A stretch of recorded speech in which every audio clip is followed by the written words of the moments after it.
Itu dalam segi hukum nggak boleh ketua Mahkamah Agung atau ketua MK punya hubungan saudara dengan presiden, karena pasti dia akan membela iparnya, ya kan?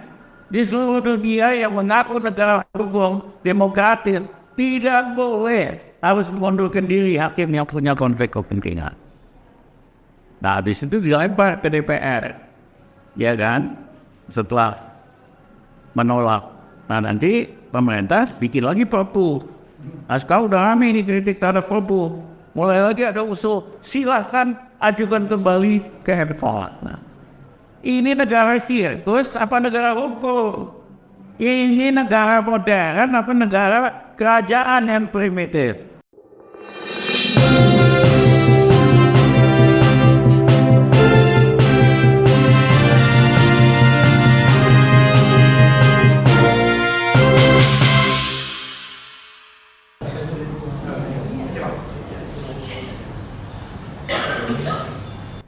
Assalamualaikum warahmatullahi wabarakatuh. Saya kagum dengan inisiatif kawan-kawan untuk mengadakan acara ini. Karena memang kita harus terus menerus memperjuangkan kebenaran di tengah rezim yang terus menerus menyerukan kebatilan. Nah, Undang-Undang Omnibus Law sendiri dari awal memang udah cacat sejak lahir. Kenapa? Karena undang-undang itu dikampanyekan oleh Pak Jokowi dan pejabat-pejabat sebagai cara untuk mempermudah bisnis di Indonesia. Sebagai cara supaya pengusaha, termasuk pengusaha kecil, itu tidak direpotkan dengan berbagai aturan dan campur tangan birokrasi yang berlebihan. Nah, jualannya itu menarik. Karena memang para pengusaha, apalagi pengusaha kecil, direpotkan oleh aturan yang terlalu banyak dan birokrasi yang kerjanya cawe-cawe buat ngarepin sogokan. Tapi apa hasilnya? Hasilnya undang-undang ini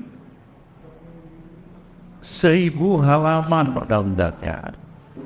Penjelasannya resminya 500 halaman. Coba masuk akal dah, mau menyederhanakan, mau mempermudah, undang-undangnya ini 1000 halaman. Yang ada pengusaha, apalagi pengusaha kecil, makin ribet buat ngertiin pasal-pasal yang banyak yang bertolak belakang. Nah, tujuannya untuk mengurangi biaya perizinan dan regulasi buat kalangan bisnis justru tidak akan pernah tercapai. Kenapa? Ya 1000 halaman ribet, pengusaha apalagi pengusaha kecil datang sama pejabat selalu dibilang mohon maaf, ini nggak bisa karena pasal ini, itu nggak bisa karena pasal ini. Ya si pengusaha udah ngerti, ini kode nih, pejabatnya minta disogok, akhirnya disogok lah.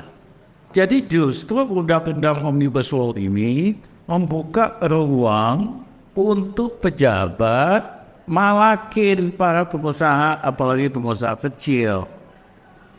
Karena di kalangan birokrasi itu berlaku ada gium, kalau bisa dibikin mudah, kalau bisa dibikin sulit, kenapa bisa dibikin mudah? Itu pejabat biasa ngomong begitu, supaya maksudnya, ya kan, kalau makin sulit kan mau nggak mau pelaku bisnis nyogok lah sebagai alat buat malak. Jadi undang-undang yang dikampanyekan untuk menyederhanakan, mempermudah perizinan, hasilnya itu justru membuka peluang untuk malakin pengusaha besar maupun kecil. Karena undang-undangnya sendiri 1000 halaman. Buat ngerti itu mesti nyewa lawyer pula dan sebagainya. Nah, isi undang-undangnya sendiri pada dasarnya mengurangi hak-hak dan fasilitas yang dinikmati oleh buruh. Dan itu sangat tidak manusiawi. Misalnya, di situ dihapuskan outsourcing bisa selamanya. Itu kan sadis. Karena pegawai outsourcing ini, kalau dulu kan ada batasnya, 1 tahun, apa saya 2 tahun, di situ harus pegawai tetap. Bisa terus jadi karyawan lepas seumur hidup. Sehingga gajinya bisa ditekan murah, dia nggak perlu naik gaji setiap waktu.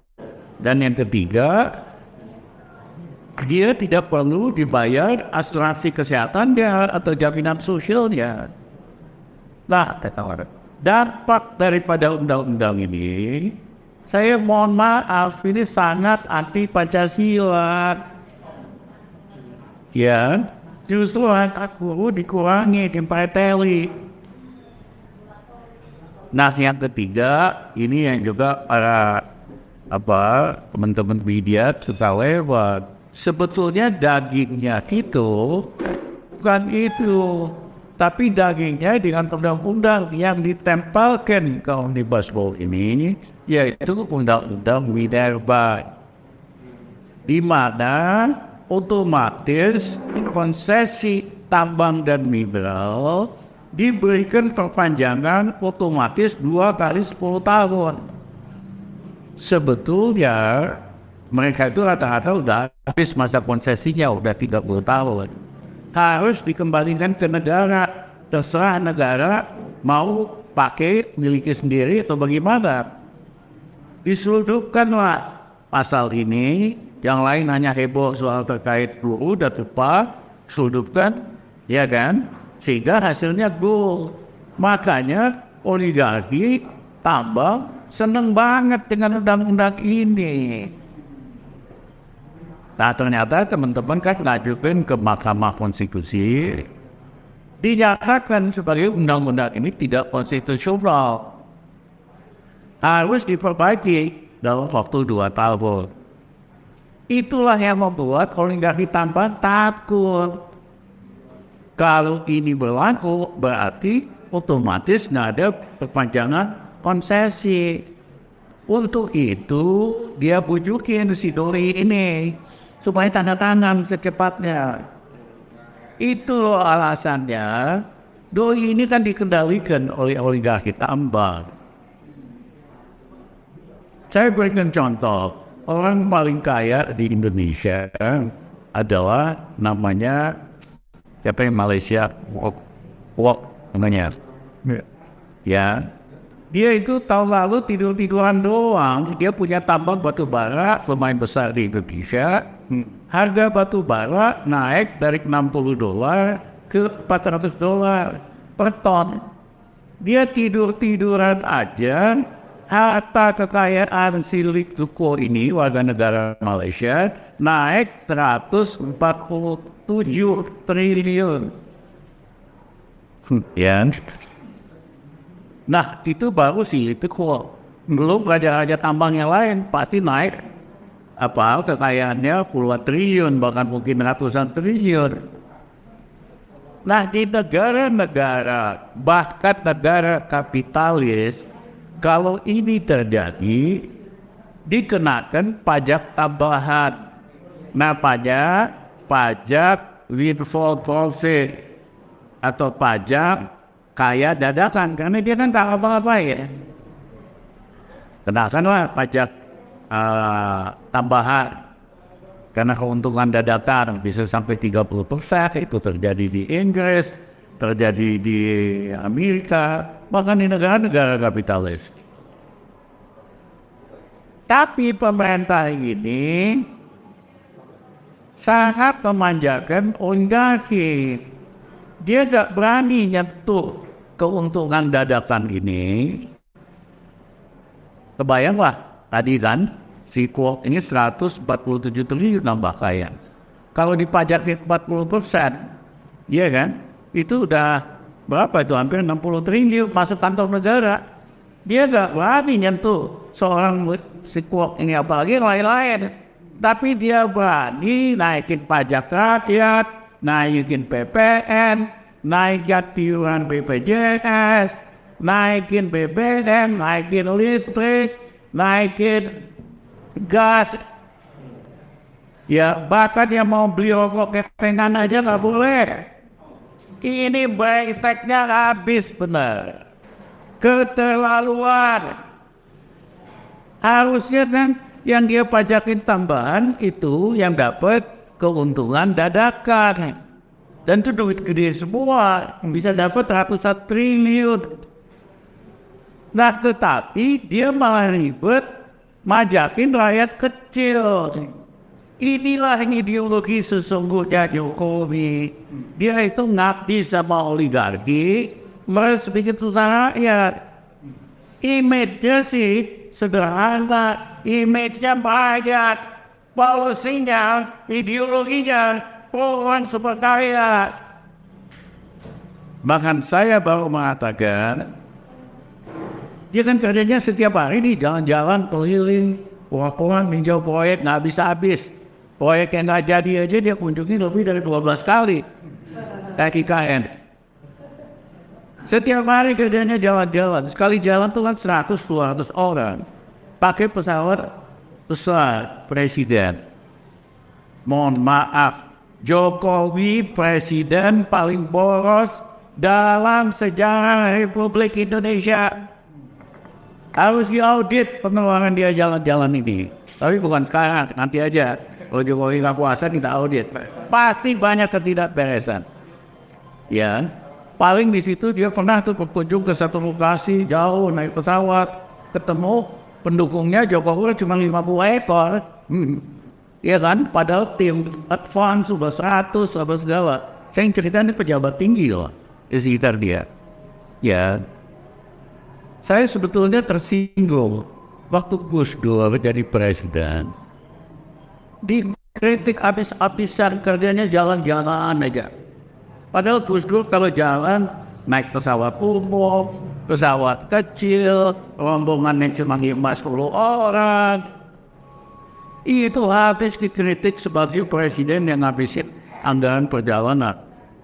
Mohon maaf, Jokowi ini raja paling boros di dalam pengeluaran. Makanya anak buahnya ngikut. Itu Menteri Keuangan kan mengeluh. Tahun lalu pegawai negeri ngabisin biaya perjalanan 39 triliun. Ya pegawai atau dia kan nyontoh bosnya tiap hari jalan-jalan. Iya kan? Jadi jangan hanya nyalain PNS. Kamu pemimpin kasih contoh dulu hidup yang hemat. Perjalananmu itu pemborosan. Baru PNS ngikut toh. Ya. Nah, jadi selama ini kita dikelabui dengan image kerakyatan, tampang sederhana, kelakuannya itu boros. Yang kedua, kebijakannya selalu bikin senang. Orang kaya, orang punya uang yang memang membiayai ongkos politiknya. Nah yang ketiga adalah soal prosesnya itu sendiri. Ini kan MK udah putusan inkonstitusional, harus diperbaiki, diubahlah, ya kan, dengan Perpu. Jadi ini lelucon yang nggak lucu. Kalau ada rakyat mengeluh atau masyarakat, ajukan aja ke MK. Pasti MK nolak.